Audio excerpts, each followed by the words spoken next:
Is that Duke? Yes. Oh, well, I wish I'd known. I'm sure he'd want to talk to me. Your brother loves you very much, and he's very concerned about you. He wants you to be happy and settle down in your life. Were you and Duke talking about me? Yes. He was very surprised you hadn't returned to the convent. Well, how could I? I haven't made up my mind if I want to go back yet. Duke thinks it's the best place for you. You've been so happy there. And you agree with him, of course. Yes, I feel it is. I know what you feel, Aunt Janet, and I know what Duke feels. But nobody seems to feel that I might be the judge of what's best for me. We'll discuss this later. I'll go see about lunch.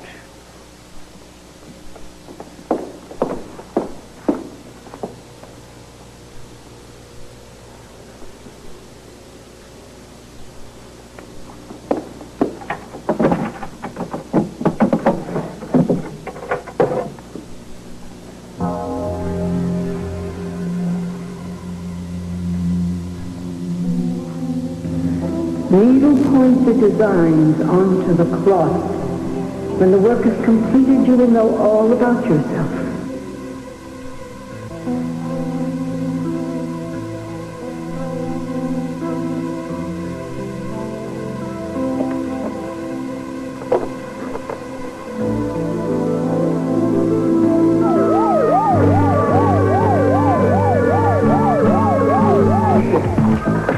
Is going to be in here shortly with the case file. Great. Now you have time to fill me in on the wet. When is the date? Where are you going on the honeymoon? Don't tell me Robin's going along for the ride now, huh? Is this the third degree or what? I just want the facts, ma'am. Come on, tell me. Point is, I don't have any of those facts. Oh. You're not there yet, huh? Not there yet. Duke and I, well, we're miles away from making a definite plan. But you're not miles apart. There's that, too. So am I stepping across the line by asking what's going on?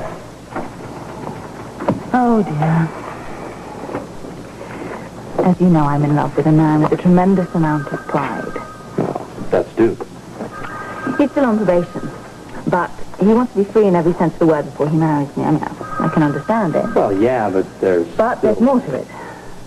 He wants to be able to support Robin and I, and he won't marry me until he's paid off all his debts, and we're talking about $100,000. So, you asked me when the wedding's going to be. Well, that's your problem. It could be months. I've already waited so long. Listen, I sympathize with you, and I know it's frustrating. I mean, you know, Felicia and I didn't exactly tie the knot overnight. It's not just me, though. Robin. She wants us all to be a family. She adores Duke. So do I. Well, yeah, and one of the reasons why you love him is because of his honor, right? I mean, you've gone through the part of having secrets in his past, and you don't have to worry about that anymore, right?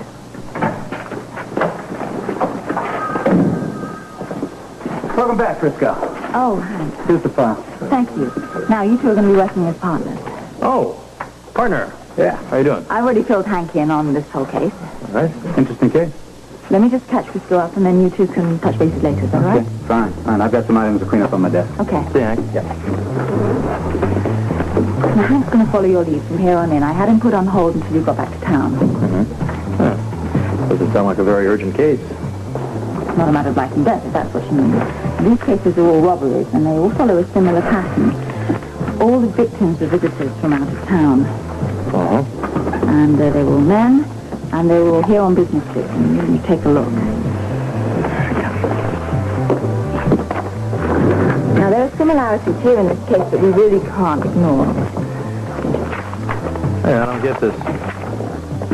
None of the victims contacted the police. Mm-hmm.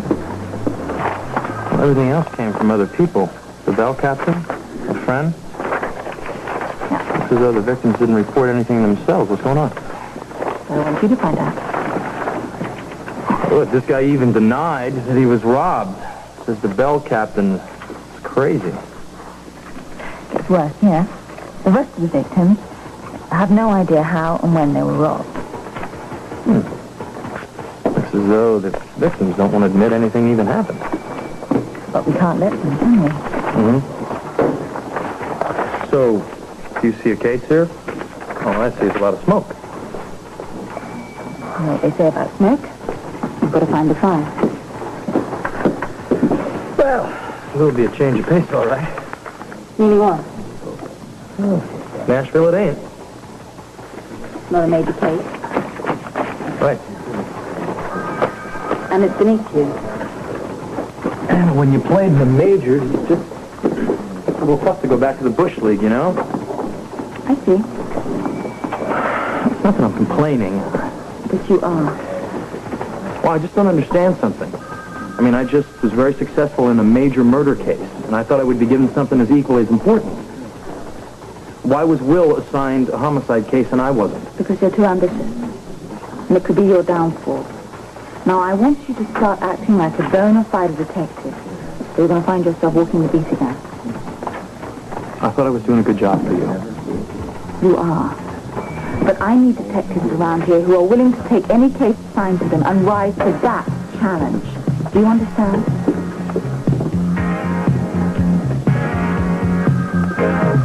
You got your name? You sure? Just watch me. Let's see.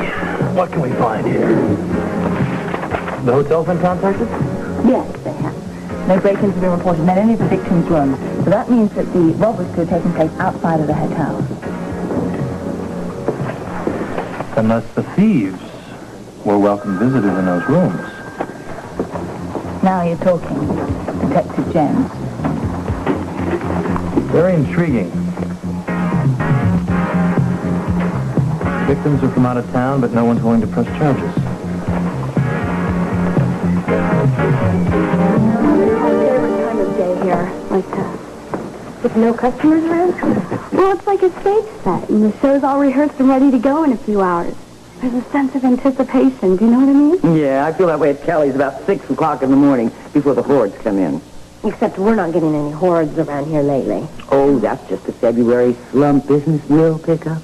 I certainly hope so for your sake, Hillary. I know the tips haven't been very good. Oh, I'm not complaining. I love this job, and I'm sure business will pick up once Frisco and Terry start doing their shows again. I'm sorry I can't sing. Oh, so am I. Ruby, I want to thank you for taking the day off and helping me with this promotional mailing. My pleasure.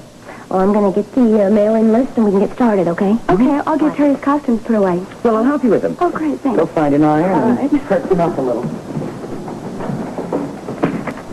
I don't want to interrupt you, but I'm just getting the mailing list here. Ready? Oh, I'm going to pour the stamps for it. You know, these receipts are way down, Felicia.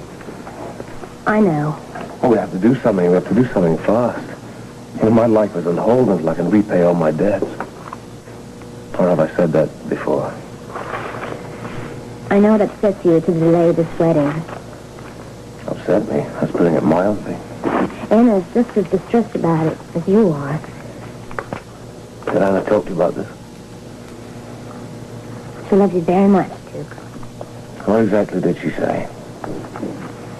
Well, it's not really what she said. Come on, Felicia, please. You can tell me.